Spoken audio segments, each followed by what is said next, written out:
Con el paso de los siglos, el papel precisamente ha ido adquiriendo un mayor protagonismo. Si al principio fue un mero soporte para la escritura, ahora, fabricados con papel, tenemos vasos, cajas, bolsas, servilletas, billetes. El papel, ya lo saben, es un recurso natural, renovable y reciclable. Por ejemplo, para fabricar esta cartulina que tengo aquí. También se ha utilizado papel reciclado, como el que usan en la fábrica Stora, que vamos a ver ahora, Stora Enso, Barcelona. Esta fábrica pertenece al grupo sueco-finlandés Stora Enso, hoy en día la empresa papelera más grande del mundo. En España son líderes en la fabricación de cartoncillo para todo tipo de envases, utilizando fibras recicladas. A partir de papel de desecho procedente de imprentas y periódicos o del que los ciudadanos depositamos en los contenedores azules, fabrican un cartón fino que sirve para envasar productos alimentarios, de perfumería o de farmacia. La gente está aprendiendo durante estos últimos años a qué exactamente poner en los contenedores azules. Hay personas que todavía no saben que no pueden poner, por ejemplo, cosas de plástico. Lo que tendrían que poner en los contenedores azules es todo tipo de papel, solo papel. Si metemos una botella de plástico en el contenedor del papel, este papel nos llega a nosotros, naturalmente sin clasificar, y entonces esta botella de plástico genera un residuo que va luego al vertedero. Por tanto, es mejor que la gente ponga las botellas de plástico en el contenedor amarillo, porque entonces sí que va a ser reciclada esta botella. Parece ser que los ciudadanos no somos demasiado cuidadosos y junto con el papel tiramos un montón de cosas más. Bidones de plástico, trozos de metal, cajas, revistas, libros, todo irá a parar a unas grandes trituradoras que separarán las fibras de celulosa de los demás residuos, que acabarán en el vertedero.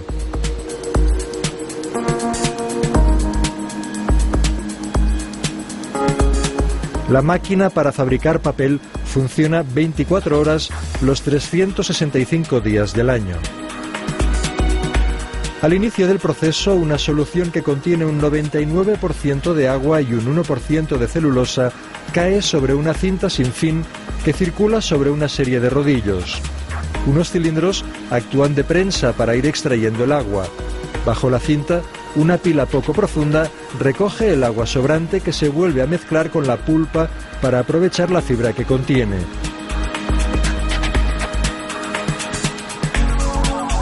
El vapor acabará secando el papel. En esta fase del proceso, el papel es sometido a lo que llaman estucado, para que tenga unas mejores propiedades físicas para la impresión. La tira de papel estucado, fabricado con fibras nuevas, se une con otras dos tiras que han sido fabricadas con fibras ya más gastadas.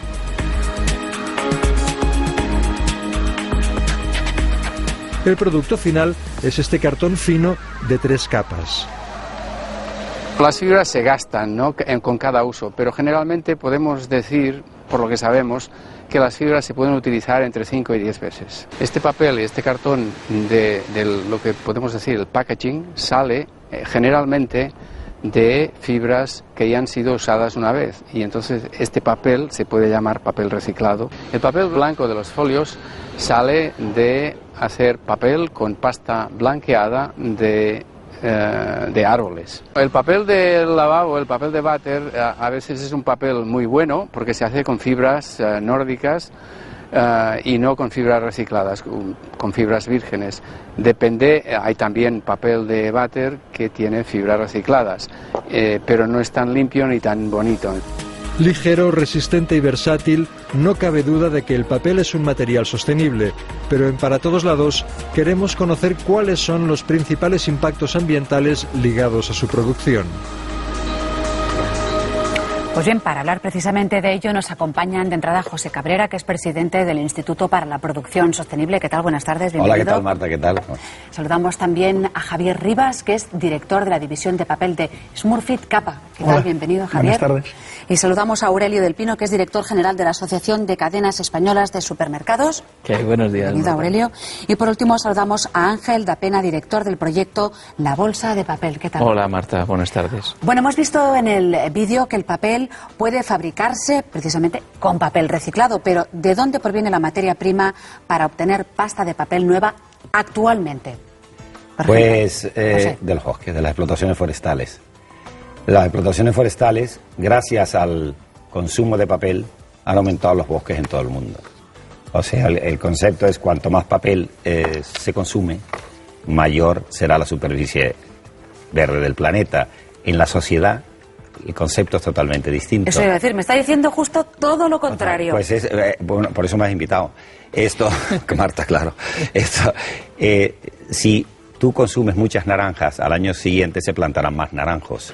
Si tú consumes mucho papel, aumentarán las superficies de explotaciones forestales. Y la única forma de que aumente la superficie verde del planeta, que es prácticamente el único, junto con los océanos, los sumideros de CO2, la única forma es que se consuman derivados de la madera, como los muebles, los embalajes de madera, el papel, los embalajes de papel y los envases de papel. Digamos que el embalaje y el envase de papel prácticamente es el 50% del consumo de papel en España. Entonces, claro, sí que se puede decir que la masa forestal destruye bosques, pero son bosques que se han creado para hacer papel. Entonces, sí, son para consumo No, sí, humano. O sea, cuando tú ahorras papel, no evitas que se plante un árbol, evitas que se planten tres. No evitas que se corte un árbol, no evitas que se corte un árbol. Lo que evitas es que se planten tres. ¿Por qué? Y que crezca, porque la obligación, por la legislación internacional, por cada árbol que tú talas, que tú cortas, tienes que plantar tres. Por eso aumenta la superficie verde del planeta. Cuanto más papel se consume, más verde es el planeta. Y puedo, después, si hay oportunidad, te doy casos prácticos en Suecia y la solución que tenemos para evitar el cambio climático. Pero claro, es finito. Los recursos son finitos. Mientras haya tierra, es casi infinito, ¿eh? Bueno, el límite es la tierra. Vale, de acuerdo. Podemos hacer extensible estas reflexiones al resto de invitados. ¿Están de acuerdo en que es sostenible hasta ese punto, este círculo que nos comentaba Pepe? Bueno, la verdad es que la sostenibilidad es un factor que cada vez más estudian las empresas. Por ejemplo, las cadenas de supermercados, cuando deciden modificar cualquiera de sus procesos productivos, tienen en cuenta estos factores y hacen el análisis que se llama análisis de ciclo de vida para ver el impacto medioambiental que tiene cada material. Y cuanto más profundo sea ese estudio, más hacia adelante vas. Con lo cual, aquellas materias primas o aquellos productos en los que tú puedes ver de verdad el impacto real, tanto desde el principio, desde el momento de la producción del envase hasta la fase final de recuperación, es lo que tienen en cuenta las cadenas de supermercados a la hora de tomar sus decisiones, porque tenemos que tener en cuenta que lo que es la actividad productiva, lo que son las empresas, y en concreto las cadenas de supermercados a las que yo represento, cada vez están más preocupadas por la sostenibilidad, pero no porque sea un tema que esté demandando el público, sino porque forma parte realmente de un enfoque empresarial que trata de minimizar el impacto, porque los impactos que minimicemos hoy sobre el medio ambiente van a ser la garantía de pervivencia en el futuro de la actividad económica. Con lo cual, este tipo de planteamientos que nos ha hecho José Cabrera son planteamientos que se tienen muy en cuenta cada vez que se decide utilizar un material o utilizar otro material. Yo creo que Ángel y Javier. Vale, perdón. Yo creo que el secreto de la sostenibilidad está precisamente, como decía Aurelio y Cabrera, está en que el producto sea renovable. Es decir, es la faceta fundamental, porque todo el mundo ahora hablamos de, si estamos hablando de papel, de envases o de bolsas de papel, que son biodegradables, que son reciclables, que son reutilizables, pero yo creo que el concepto clave es que es un producto sostenible. Es decir, yo siempre pongo el ejemplo cuando estamos hablando con gente y dice hay que cortar árboles, no sé qué. Digo, no, esto es como tomar ensaladas. Se plantan las lechugas, se planta el tomate y esto es como funciona. Por lo tanto, el concepto de producto renovable es la clave de la sostenibilidad. Pero sobre todo, a mí me gustaría recalcar la importancia que tiene que es un ciclo cerrado. Y es que el ciclo del papel empieza por el cultivo de árboles de especies de crecimiento rápido, los cuales, como decía antes José Cabrera, son grandes sumideros de CO2, y ahí se fabrica por primera vez el papel. Pero posteriormente ese papel, y lo hemos visto en el vídeo de presentación, se puede reciclar exactamente, aún no se sabe, pero entre 5 y 10 veces, eso es cuando se recicla. Una vez acabada el ciclo de vida de esa fibra de celulosa que hemos utilizado ya por lo menos 6, 7 veces, el ciclo se cierra mediante la valorización de ese residuo. ¿Cómo? Pues en usos agrícolas, en usos en grandes industrias como pueden ser la cementera o la cerámica, y en último caso como biomasa para producción de energía. Y eso creo que es el punto fuerte de la industria papelera. Por eso creo que estamos abocados, y eso lo están diciendo últimamente los expertos, en que formaremos parte de la economía del futuro, que es lo que se está llamando ahora mismo la bioeconomía, porque realmente somos los grandes recicladores del sector. Lo que ocurre es que, claro, podíamos ver en las imágenes el reportaje, una de las fábricas más grandes del mundo que no para nunca, absolutamente nunca, siempre está en funcionamiento. Claro, eso tiene un coste. De momento los árboles, ustedes los han salvado, pero ahí también está el agua, están otros factores, que también es consumo y que tampoco acaba de ser muy sostenible, ¿no? No conozco ninguna actividad que no tenga impacto medioambiental. Ninguna. ¿Qué pasa con el papel? Mira, primero, si hablamos ahora de reciclado, pero vamos a hablar de fibra virgen, las emisiones que puedan haber, que hay, ya han sido absorbidos, ese carbono ya ha sido absorbido previamente en los bosques. Es la única industria que tiene saldo negativo, medioambientalmente hablando.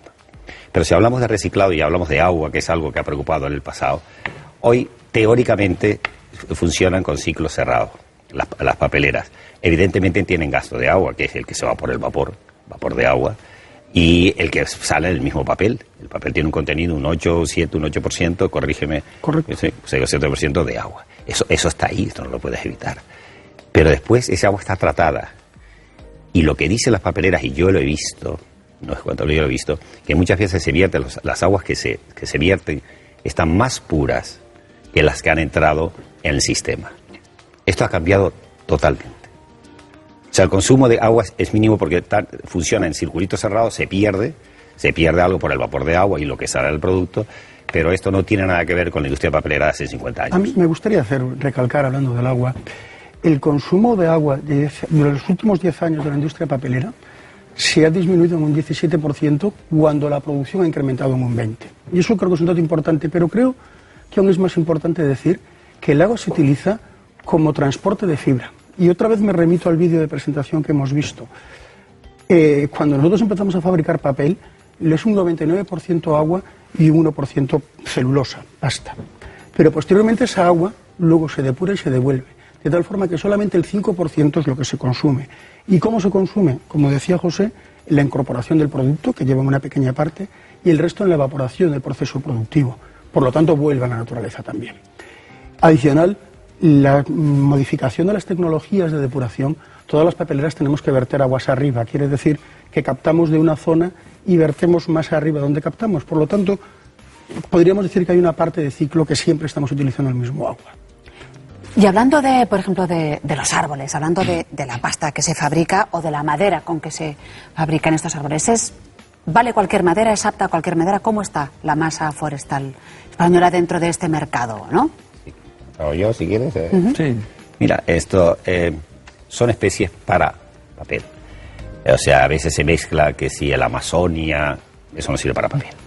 No tiene nada que ver. Estas son especies de crecimiento rápido porque es una industria. Especies de crecimiento rápido porque es una industria. Y entonces especies de fibra larga y fibra corta, están las coníferas, están las de fibra corta, están los abedules y todo esto. Y se crean, nada más que para esto, en los países nórdicos, el crecimiento por el frío es más largo, el proceso, estamos hablando de 60, 70 años para después que se planta. En la costa este de Estados Unidos estamos hablando de quizás de 15, 20 años, y en las costas del Brasil. Lo importante de esto es, como decía antes, es que la política del mayor propietario de explotación forestal de los países escandinavos, que es una empresa escandinava, SCA, tiene, para que tengamos una idea, son 2.000 2.600.000 hectáreas, 26.000 kilómetros cuadrados, un poco menos de la superficie de Cataluña, digo para que tengamos una idea, e incrementa cada año un 1%, o sea, 260 kilómetros cuadrados anualmente. Ellos han hecho estudios y estimaciones que si todos los propietarios privados de explotaciones forestales del mundo llevasen la misma política, se terminaría el problema del cambio climático. Muchas veces se terminaría el material. No, el cambio climático, el problema del cambio climático. Porque para fijar CO2 necesitamos árboles en crecimiento. Con el árbol ha crecido, ya está en mi edad más o menos.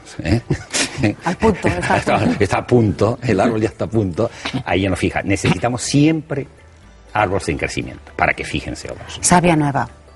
Pero lo que sí que es cierto que casi no se entiende, o quizás los espectadores se pueden plantear, es que cómo es que, por ejemplo, con todas las tecnologías, con Internet, con la cantidad de papel que ahorramos, la industria va creciendo, entonces y hace más papel. A ver, ¿esto cómo se entiende? Sí, yo quería hacer una pequeña reflexión, y es que al final el papel es una materia que sirve para varias cosas. La funcionalidad que tiene la materia depende de para qué sirva la materia. En el caso del papel tenemos un reto importante, como con el resto de los materiales, en investigación, desarrollo e innovación.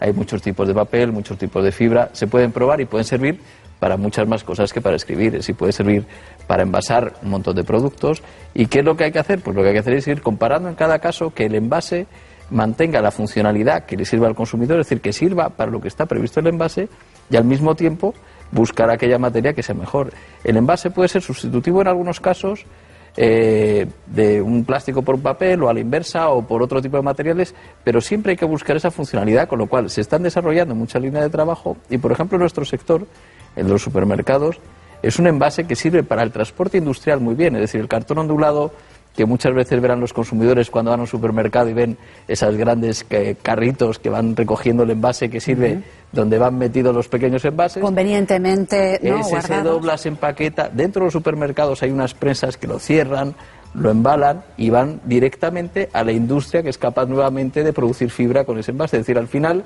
es la investigación, el desarrollo, la innovación, el que puede permitir que se incorporen a los procesos productivos el papel, no como el papel que estamos conociendo normal, sino como material para hacer cosas nuevas, siempre buscando la mayor eficiencia, es decir, que se hagan las cosas con el menor costo posible y mejorando las funcionalidades que necesita una sociedad como la nuestra, en que el consumidor cada vez es más exigente con todas las cuestiones y también con la cuestión medioambiental. Tenemos aquí varios ejemplos de embalaje, de piezas de cartón, pero claro, hablando del papel blanco, del folio, ¿no? Clásico folio, aquí se utiliza cloro, ¿no? No. Aquí se utiliza... No. En España... ¿Para que quede más blanco? No. En España, desde hace ya más de 5 años, el 100% de la producción de papel blanco está libre de FCFs, que significa cloro elemental, o de TCTs, que son totalmente libres de cloro. Los famosos TCTs. ¿Y entonces cómo se blanquea? Hay dos posibilidades. Si estamos hablando de la fibra virgen, se blanquea mediante otros procesos, básicamente oxígeno, pero no necesariamente. Si hablamos de fibra reciclada, que es lo que hemos visto hace un momento en el vídeo, en ese caso la materia prima ya es blanca, originalmente. No se blanquea ningún papel con cloro. Nada. 100% libre desde hace podemos decir, más de 6 años. ¿Y eso cómo lo podemos saber? ¿Cómo lo sabe el consumidor? Pues mire, hay una respuesta muy clara, y es que el 93% de la producción de papel en España está certificada bajo sistemas de producción medioambiental tipo ISO, de gestión medioambiental tipo ISO o EMAS. Y ese es el compromiso y la apuesta de la industria del papel por la sostenibilidad. Por ello, en esas certificaciones, uno de los puntos siempre es este. O sea, existen organismos externos que lo dicen. Uno de los mandamientos. Pero entonces, los consumidores, ¿seguimos prefiriendo el papel cuanto más blanco mejor? Sí, no es un problema tanto de color, hay una nueva conciencia. A veces los consumidores se creen que el papel reciclado es mejor que el papel de... Bueno, ellos no lo llaman de fibra virgen, nosotros lo llamamos de fibra virgen, ¿no? Es una imagen, es un concepto a veces más de marketing. Los papeleros defendemos tanto el papel de fibra virgen como el papel reciclado, porque si no, no habría papel reciclado, ¿no? Y al hilo de lo que decía Aurelio, yo quería poner el ejemplo de lo que suponen las bolsas de papel como un nuevo desarrollo de la industria papelera, ¿no? Ahora en Europa se prohíben las bolsas de plástico y porque son dañinas para el medio ambiente. Por ejemplo, la semana pasada publicaba el gobierno balear que había cogido 10 toneladas de bolsas de plástico del entorno de sus playas nada más que en el periodo veraniego. Entonces, a partir de aquí vemos cómo la bolsa de papel tiene una oportunidad pues para penetrar en nuevos segmentos de mercado hasta donde ahora no estaba presente, como puede ser en la alimentación. ¿Y hay alguna diferencia entre el papel reciclado y el papel ecológico? ¿Sí, de nomenclatura? Es lo mismo. Es lo mismo. Más caro? ¿No? No, es lo mismo. Es fibra recuperada, sencillamente, y hasta que esa fibra se degrada, como decimos, que puede durar 7, 8, 9, 10. Es papel. Al final es fibra. Exacto. Una se recicla, pero siempre tiene que haber en el circuito aportación de fibra virgen porque tiene el ciclo de vida el que tiene. Y si me permites otro dato que quiero que quede claro para el espectador. Aquí tenemos la imagen de que España somos un país seco. Tenemos la cuarta superficie forestal de Europa en España. Y en los últimos 15 años ha crecido un 22% gracias a las plantaciones papeleras. Porque además se hace en terrenos baldíos. Y esto hace que aumente la superficie forestal. Este es un dato importante. Siempre nos fijamos en Escandinavia, etcétera, etcétera. Pero en España la industria papelera está ayudando al desarrollo forestal y a un nuevo concepto como es la silvicultura, a la creación de empleo rural, al cuidado de los bosques, que es fundamental. Es otro elemento derivado. Tú a lo mejor tienes datos sobre el número de puestos de trabajo y todo eso. Sí, en España concretamente, dedicado a estos usos que decía el compañero, en estos momentos hay 450.000 hectáreas dedicadas a plantaciones forestales, los cuales emplean entre directos e indirectos a 22.000 personas. Y en estos momentos en los que existe una grandísima preocupación por el medio ambiente desde el punto de vista de incendios en los bosques, eso es absolutamente... La industria papelera es parte de quien está limpiando estos bosques, porque luego los utiliza como biomasa también para producir energía eléctrica, y de esa forma estamos parando también la deforestación por medio de incendios. No ha salido nunca en la prensa, yo no recuerdo que una explotación forestal haya habido un incendio en una explotación forestal. En los bosques públicos, municipales y tal, pero en una explotación forestal, rara vez. Es un puro accidente si pasa eso. En otro tipo de superficies. Sí. Claro. Aquí yo creo que tenemos que realmente tratar de ir mejorando entre todos la conciencia ecológica, porque estamos poniendo sobre la mesa muchas cuestiones que el consumidor tiene que saber. Es decir, el consumidor tiene que saber que hay un sector industrial, como hemos visto el caso del papel, que actúa, hay otro sector industrial, que es el de los supermercados, que está actuando.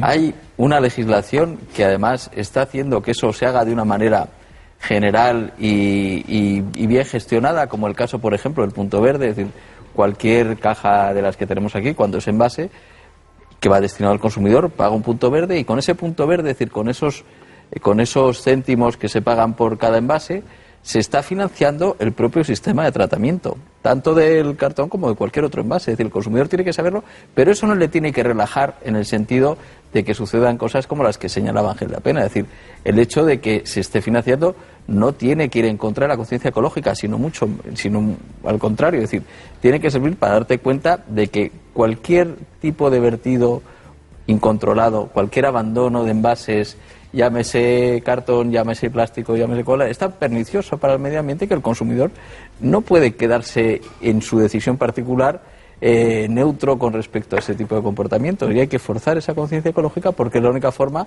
en la que conseguiremos que eso al final no suponga también costes para el conjunto de la sociedad. Entonces, claro, hay que apelar aquí también al consumidor, ¿no?, a su conciencia, para decir, de acuerdo, se está reciclando, somos sostenibles, somos la cuarta potencia en Europa de masa forestal dedicada a la producción de papel, pero abusamos del uso del papel. No. Me refiero en casa, que si las servilletas de papel, que si el papel de cocina, que si el papel pues bueno, cuando uno se suena la nariz, ¿no? Marta, abusamos del consumo en general y del papel también, del consumo en general, pero hay que pensar de que de todas las opciones de consumo que tiene, el papel que tú consumes genera superficie verde, genera sumidero de CO2, y no conozco otros productos del mercado que cumplan con esa función. Efectivamente hay que reducir el consumo, pero es que consumimos demasiado de todo.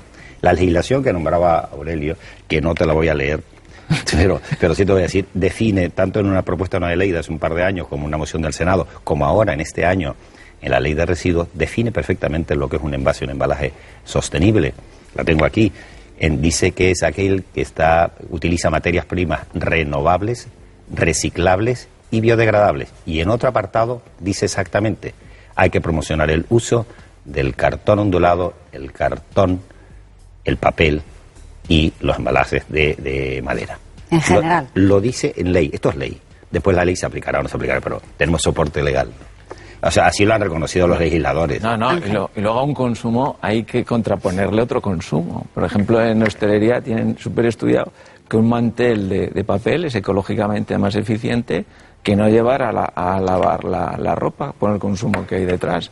Lo mismo pongo con el trapo de cocina, las servilletas. Cuando tú tienes servilletas, pues habría que lavarlas, habría que utilizar energía, habría que utilizar detergente. Detergente, sí, por lo contaminas tanto, agua, cuando tú estás sustituyendo un consumo por un bien sostenible, estás sumando. Pero en cualquier caso, Marta, y perdona el planteamiento, yo creo que al consumidor no hay que desincentivarle a consumir. Es decir, claro, yo creo que aquí estaría feo que yo como representante de los supermercados dijera que no hay que consumir. Yo creo que hay que consumir con cabeza, con rigor, con criterio. Es decir, hay que dejarse aconsejar por los expertos, hay que tener una mínima preocupación sobre estas cuestiones como el programa que estáis haciendo, pero yo creo que el consumidor tiene que consumir con confianza y con alegría. Es decir, hay que saber, sobre todo, que detrás de esos mitos urbanos y esas leyendas urbanas hay un montón de gente que desde el plano empresarial está muy preocupada en esas cosas y por lo tanto puede consumir con más tranquilidad, pero por supuesto con mucha cabeza y con mucho más criterio, porque al final a nosotros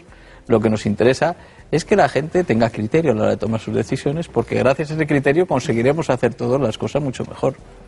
Estamos en la recta final, nos quedan un par de minutos y después de todo lo que hemos planteado me gustaría saber cómo ven el futuro, ¿no? ¿Qué es lo que vamos a ver más con el papel? Aparte de una conciencia por parte del consumidor, ¿qué es lo que se va a ofrecer? Pues un mayor número de aplicaciones en industrias muy diferentes a las que ahora conocemos.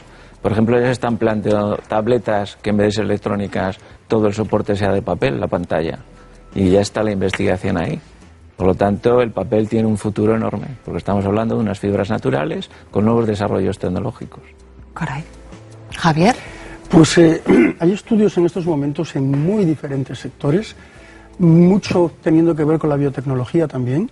Y las utilizaciones es que yo creo que muchas veces no nos damos cuenta de que el papel nos está rodeando. Esta mesa, esto es papel.